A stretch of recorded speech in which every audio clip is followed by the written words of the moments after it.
Hola, mi nombre es William Alberto Acosta Suspe, vivo en Bogotá, soy agente inmobiliario y he crecido escuchando Ingresos Reales con bienes raíces. Disfruta este episodio.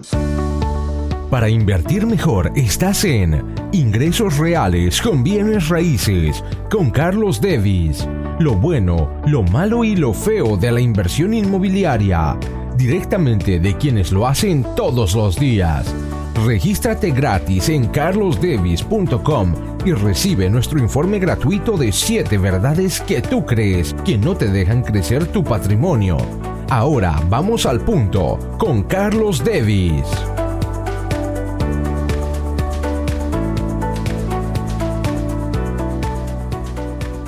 ¿Realmente cómo piensa, cómo vive, cómo actúa el millonario al lado? ¿Cómo son esos millonarios que no parecen millonarios? Este episodio es el comentario de un libro muy famoso, un bestseller todavía, que sigue vendiéndose mucho, El millonario al lado, en inglés The Millionaire Next Door, en el que entrevistan a 1,000 millonarios de Estados Unidos y nos cuentan cómo viven, cómo piensan. El 90% de ellos no recibieron un dinero, son millonarios de primera generación. ¿Cómo viven? ¿Cómo gastan? ¿En qué gastan? ¿Cómo invierten su tiempo? Esto rompe ese paradigma de el mito de Hollywood. Esta reflexión es sobre este libro que cambió mi vida, que es uno de los libros más influyentes para mí y que espero que lo sea también para ti. Disfruta este episodio.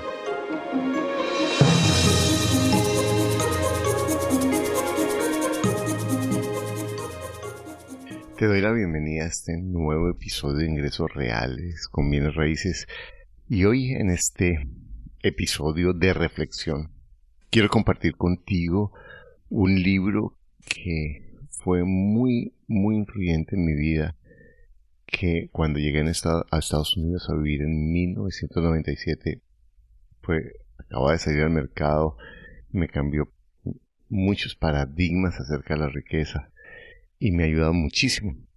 Y esto mata a uno de los mitos o estereotipos de los que tú me has escuchado hablar, del mito del millonario de Hollywood, que es ese estereotipo de la riqueza, de revista, de apariencia, que en últimas genera un daño muy grande en las personas cuando piensan que la riqueza tiene que ver con la apariencia y no con la seguridad financiera. Son dos caminos totalmente distintos.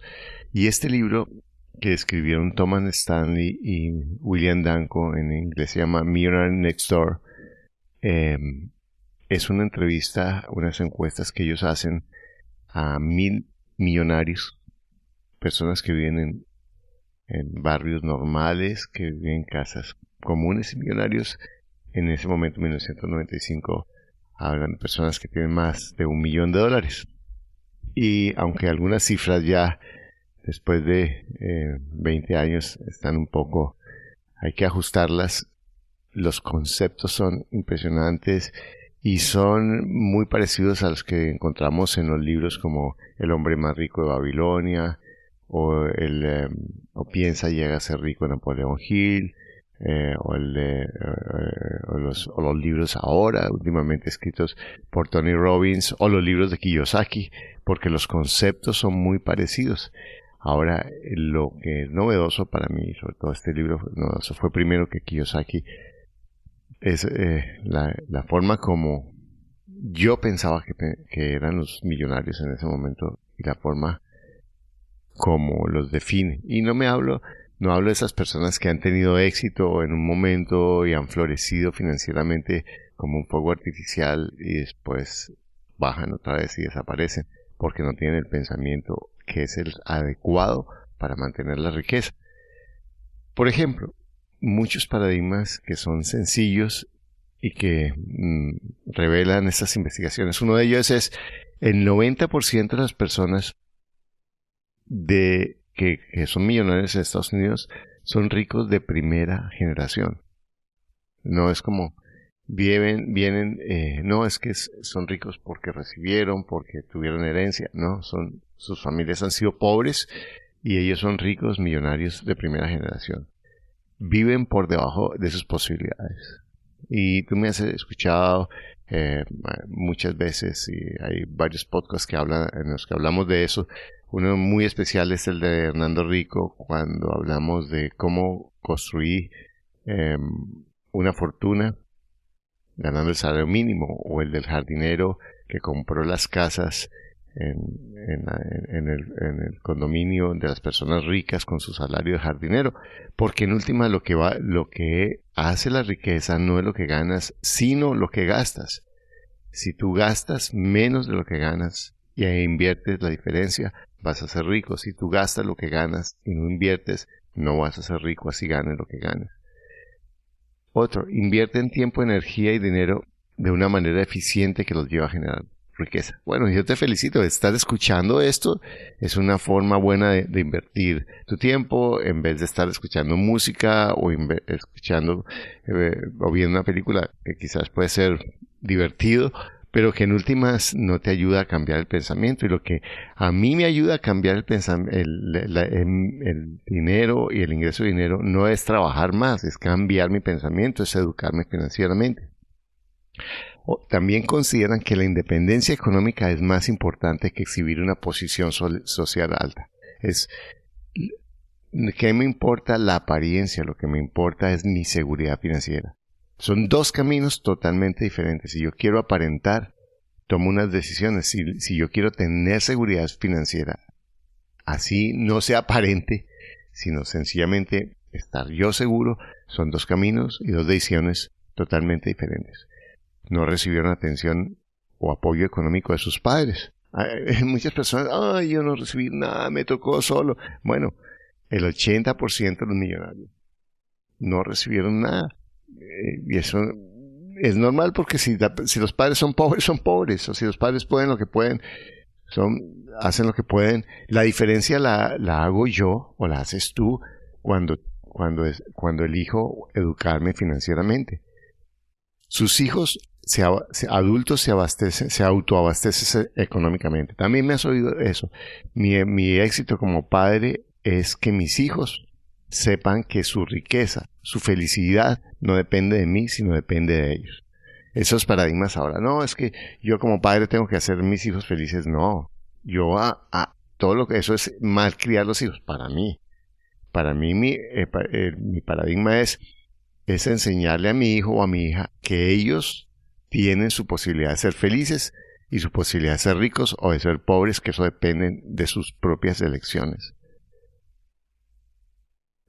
Son hábiles para detectar las oportunidades de mercado. ¿Por qué son hábiles para detectar las oportunidades de mercado?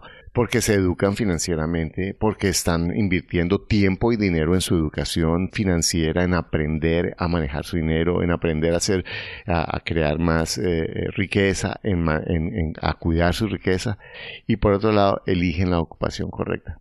No esa educación, esa visión fatalista, yo ya tengo esta profesión, o yo ya soy esto, ahora qué más puedo hacer si no sé hacer nada. Es una visión desempoderada que te quita muchísimas posibilidades de lograr lo que tú quieres. Ahora, todo tiene su camino, pero en últimas, esas son algunas de esas características. Ahora, lo que los hace ricos no tiene que ver con la riqueza, sino con la forma como manejan sus ingresos. Dice, es una de las afirmaciones, el 20% en este momento, en 1996, seguramente esas cifras han cambiado. El menos del 20% de los trabajadores de Estados Unidos son autónomos o independientes, pero representan 2/3, ese 20% de independientes representan 2/3 de los millonarios. En esas personas que son dependientes están 2/3 de los millonarios. Luego habla de la importancia de la mentalidad empresarial. Y la mentalidad empresarial no desde el autoempleo que habla Kiyosaki, sino Kiyosaki hace una diferencia en ese cuadro muy buena de pasar del autoempleo a crear empresa y a convertirse en mentalidad inversionista para crear ingresos y realmente no solo crearlos, sino crear e invertirlos en riqueza.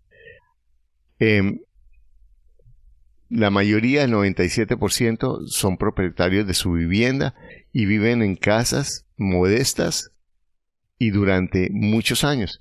Y una de las historias más contadas de Warren Buffett, uno de los hombres más ricos del mundo, es que él está viviendo en su misma casa hace 37 años, maneja un carro de hace 15 años y es uno de los hombres más ricos y poderosos del mundo. Dice en la encuesta, la mayoría de nosotros nunca sentimos desventaja por no recibir herencia. Alrededor del 80% somos opulentos en la primera generación. Ese es el pensamiento un poco de pobreza, de que yo no puedo porque mi familia es muy pobre, yo no puedo porque yo no recibí. Bueno, esa historia la podemos contar muchísimas personas, pero en últimas es irrelevante, porque lo importante no es lo que yo recibí, sino lo que yo puedo hacer, lo que yo tenga la posibilidad de hacer ahora. Y esos pensamientos son muy importantes. La mayoría de nuestras esposas son meticulosas y planificadoras y no están de acuerdo con la caridad empieza por casa. Las mujeres son muy conservadoras y más conservadoras que nosotros en el manejo del dinero. Tenemos fondo, tenemos ahorros para cualquier contingencia. En otras palabras, hemos acumulado dinero suficiente como para vivir sin trabajar durante 10 años o más. Por lo tanto, los que tenemos un patrimonio de 1.6 millones podemos vivir cómodamente durante más de 12 años. En realidad podríamos vivir más que eso, pues ahorramos mínimo el 15% de los ingresos que ganamos. Y recuerda, ellos son personas que tienen trabajos modestos como carpinteros, plomeros, electricistas, personas contratistas y que han manejado bien su dinero.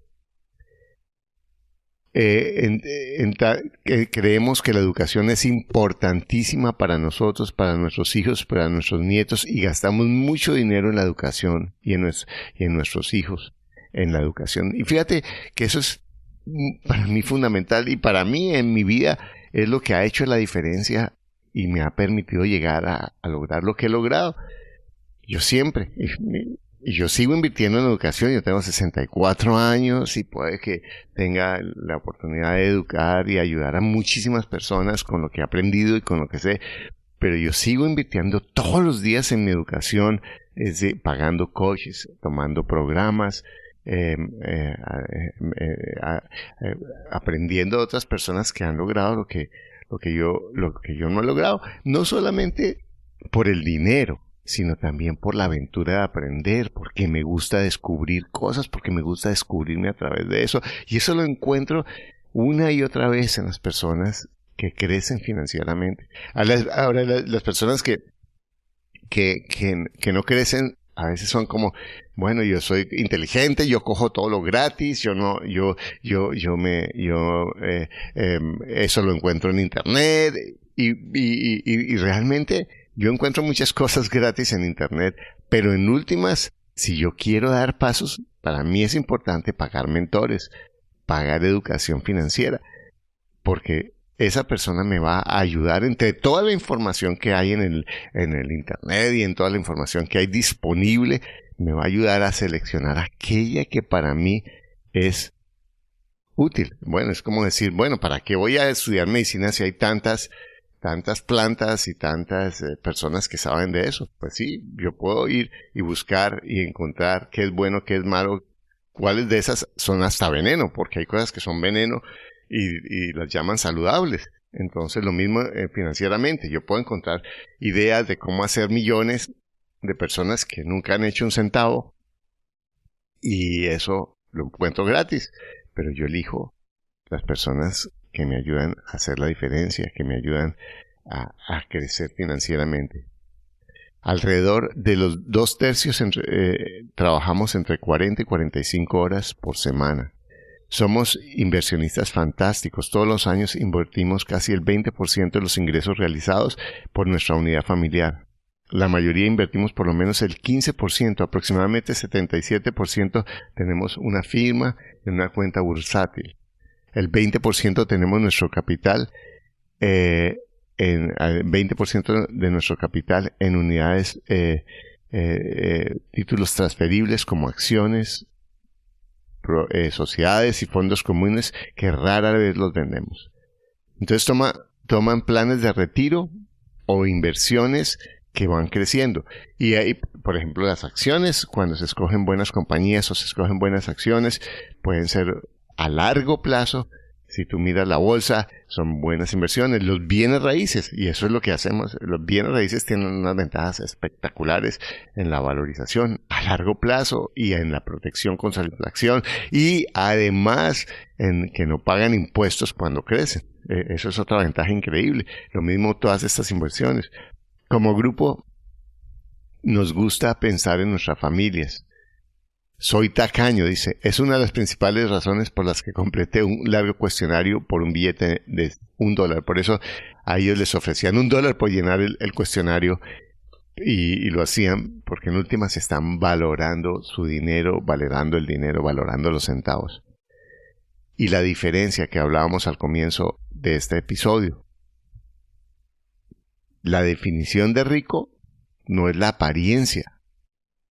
La definición de rico es disfrutar mucho más siendo dueño de una cantidad considerable de activos, de bienes, en vez de ostentar un estilo de vida de alto consumo.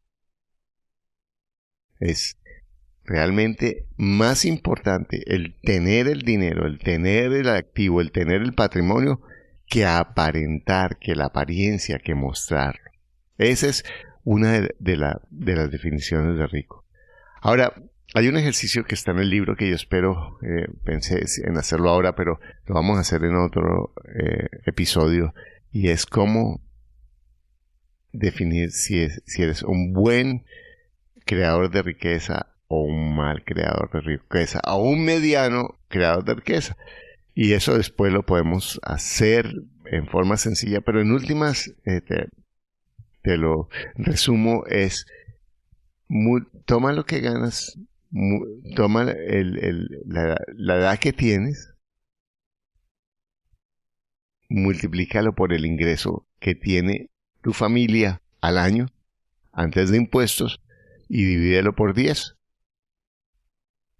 sin contar lo que hayas heredado. Eso debe ser el patrimonio que tú tienes. Entonces, esa es una forma. Yo después lo podemos profundizar en un ejercicio, pero eso es lo que yo quiero mostrarte. ¿De qué saca si tú ganas dinero, si tú no estás invirtiendo, si tú no estás creciendo financieramente? Lo importante no es lo que ganes, sino lo que crece tu patrimonio cada año. Dice, el 90% no recibió ni un regalo, ni $1 de propiedad por parte de la familia. Casi la mitad no recibió enseñanza universitaria costeada por sus padres o parientes cercanos. Menos del 10% creen que recibirán una herencia alguna vez. Estos son unas reflexiones que en realidad nos ponen, a mí me pusieron a pensar, y aquí estoy saltándome el libro, ahorita lo estoy ojeando contigo, sobre aspectos que subrayé en ese momento cuando leí el libro. Se hicieron, dice en la página 55, se hicieron millonarios presupuestando y controlando los gastos y mantienen su situación holgada de la misma manera. Eso es fundamental. ¿De qué sirve lo que gane otra vez? Su hogar funciona con un presupuesto anual, con un presupuesto mensual, con un presupuesto diario. Y en el taller de bienes raíces tenemos un profesor, José Luis Forero, que tiene un plan, una estructura para enseñarte cómo manejas tus finanzas, y hay un programa que creamos que se llama Pensamiento Millonario, que también te puede ayudar realmente a cambiar todos estos paradigmas y aterrizar de una forma mucho más productiva el manejo de tus decisiones financieras. Segundo, ellos saben cuánto se gasta su familia por año, por día, por mes, en comida, en ropa, en techo, en gastos, en los gastos de educación. Todo eso lo tienen totalmente presupuestado y controlado. Tiene claras metas diarias, semanales, mensuales y anuales para toda la vida. Una meta de ingresos, una meta de ahorro, una meta de rentabilidad, una meta por semana, por año, por día, y una meta en distintas áreas. Si yo tengo mis inversiones en esta área, mis ingresos en esta área, mis gastos en esta área, metas de ingresos, metas de egresos, y eso con un cuadro. Y ahora en internet hay muchos cuadros que tú puedes utilizar, que te pueden ayudar a organizar tus finanzas, porque solamente un buen gerente de una empresa, un buen gerente de su vida, maneja los números. Y cuando tú manejas los números puedes tomar decisiones inteligentes. Si tú sencillamente revisas tu balance de banco, vas a darte cuenta qué cosas estás gastando que no necesitas gastar. Número 4. Dedica mucho tiempo a planificar su futuro económico. Es distinto trabajar duro, invertir en mi empresa, pensar en que estoy metiéndosela toda a mi negocio, si yo no estoy planificando mi futuro económico. Pero planificar no significa pensar en el futuro y pujar hoy para ganar mucho. Planificar significa educarme financieramente, ponerme metas financieras, no para ahora. Es distinto el pagar los gastos que el invertir para mí dentro de 20 años. Ellos dedican mucho tiempo en la planificación financiera y son productores de riqueza por esa manera. Para generar riquezas, minimice el ingreso imponible, maximice su ingreso no imponible. Él habla que es imponible, bueno, es una traducción, y habla de lo que paga impuestos. Si yo tengo el dinero, los ingresos que entran de mi sueldo, esa es la peor posición para pagar impuestos. No hay nadie que pague más impuestos que un empleado, porque les cuentan directamente. Si tú tienes tus empresas, si tú tienes inversiones en fondos de pensiones voluntarios que tú manejes y que tú controles, y hay países que permiten que tú inviertas tu pensión en bienes raíces, por ejemplo. Entonces, el crecimiento va a por lo menos a demorar el impuesto, te va a facilitar el impuesto, te va a poder permitir reinvertir el impuesto, que eso es un interés compuesto que te puede ayudar muchísimo. La valorización de una propiedad, normalmente en los países hay muchas posibilidades de pasar esa ganancia, ese equity de la propiedad a otra propiedad sin pagar impuestos. Mientras que tu utilidad en una empresa está grabada en el impuesto a la renta, así no recibas el flujo, la valorización de tu propiedad solamente tiene impuestos indirectos, como por ejemplo el impuesto a la ciudad, ¿sí? y quizás algunos impuestos de patrimonio en algunas salidas en algunos países, pero son impuestos relativamente bajos comparados a los impuestos sobre la renta. Entonces, una de las estrategias es educarte financieramente para saber cómo invertir tu dinero para optimizar legalmente el pago de los impuestos. Estas son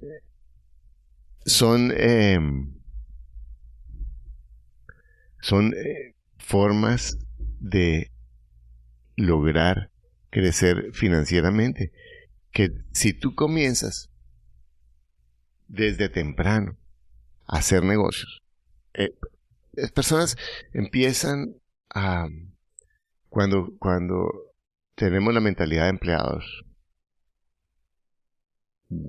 como decir, voy a empezar después mi negocio, o cuando salga de la universidad voy a empezar mi negocio, o cuando haga eso voy a empezar mi negocio. Empezar el negocio, más que un negocio, más importante que eso es empezar a pensar como empresario, empezar a pensar en hacer negocios. Y hacer negocios, y eso es algo que yo les he dicho a mis hijos mucho, no es necesariamente tener una empresa. Cuando tú empiezas a a vender cosas. Yo en el colegio vendía corbatas, vendía dulces, limpiaba las ventanas de las casas de los vecinos, y vendía electrodomésticos, hacía muchas cosas porque a mí me gustaba el negocio. Entonces, si tú estimulas el negocio en ti, haces pequeños negocios y guarda lo que te ganas en esos negocios y empiezas a entender el flujo, qué es el ingreso, qué es el gasto, y porque las personas cuando empiezan el negocio, lo que empiezan es a gastar en el negocio sin tener los números, sin saber para dónde van, sin saber qué es lo que estás haciendo, y eso en realidad te puede llevar a problemas. Porque en últimas, los negocios a pequeña escala o a gran escala son los mismos. Si yo tengo una venta de limonada, una venta de pizzas, y yo calculo cuáles son mis ingresos, cuáles son mis gastos, cuál es el tiempo que le dedico, cuánto me queda después de eso. Eso es el mismo principio de cualquier negocio, el principio en bienes raíces, en la bolsa, en la actividad de consultoría que tú hagas. Esas son las cuentas, y si tú estás comprometiéndote a ganar, por ejemplo, una tarea que yo les pongo a mis estudiantes con frecuencia es ponte una meta de ganarte el 10% de lo que tú te ganas al mes en una actividad que no sea tu trabajo, si es que estás empleado. Y proponte esa meta. Si tú no te la propones, hablamos de que estas personas tienen metas, tú nunca lo vas a hacer. Tu mente funciona de manera inteligente cuando tú usas tu mente de manera inteligente. Una forma de usar la mente en forma inteligente es poniéndote metas que sean realistas a corto plazo. Por ejemplo, una meta realista: ¿cómo bajo mis gastos el 10%? La mayoría de la gente, con revisar sus cuentas y anotar sencillamente sus gastos, pueden bajar fácilmente el 10%. Si yo bajo el 10% de mis gastos al mes, significa que me estoy ganando un salario al año o un poco más. Imagínate. Y eso es relativamente fácil. Si yo me propongo a ganar el 10% más de mis ingresos en actividades adicionales, significa que me voy a dar un sueldo más al año. Y y si yo me propongo hacerlo constantemente, eso es algo que puede hacer la diferencia. Y si yo ese 20% lo ahorro, puedo hacer un apalancamiento increíble para crecer financieramente y para dar saltos increíbles en mi vida financiera. Siempre vive por debajo de tus posibilidades. Bueno, esto es como pasamos rápidamente por este libro, y yo quiero que tú te des cuenta de lo que tú puedes crecer financieramente con pequeños cambios en tu vida. Y quiero invitarte a que inviertas en tu educación financiera. Si tú has escuchado este podcast, si a ti te parece que esta información que te hemos presentado es relevante para ti, yo te invito a que tomes otro paso y mires en mi página carlosdevis.com, en la que puedes encontrar opciones para crecer financieramente.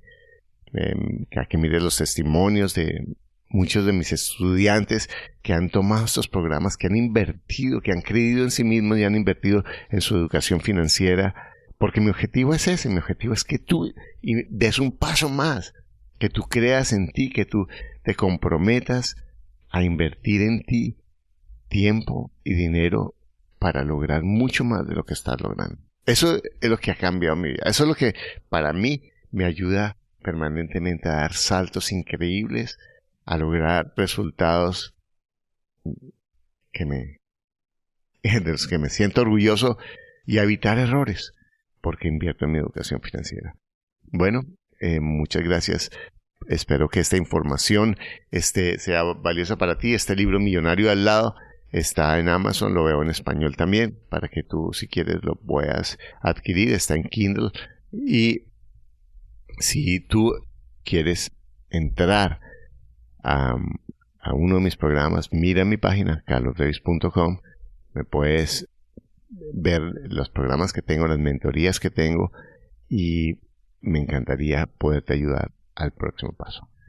Que tengas un día maravilloso, y recuerda que si tú piensas que tus problemas son de dinero, nunca saldrás de pobre. Que pases un día maravilloso. Gracias por escuchar tu podcast Ingresos Reales con Bienes Raíces. Únete a nuestro blog y audio semanal en carlosdevis.com.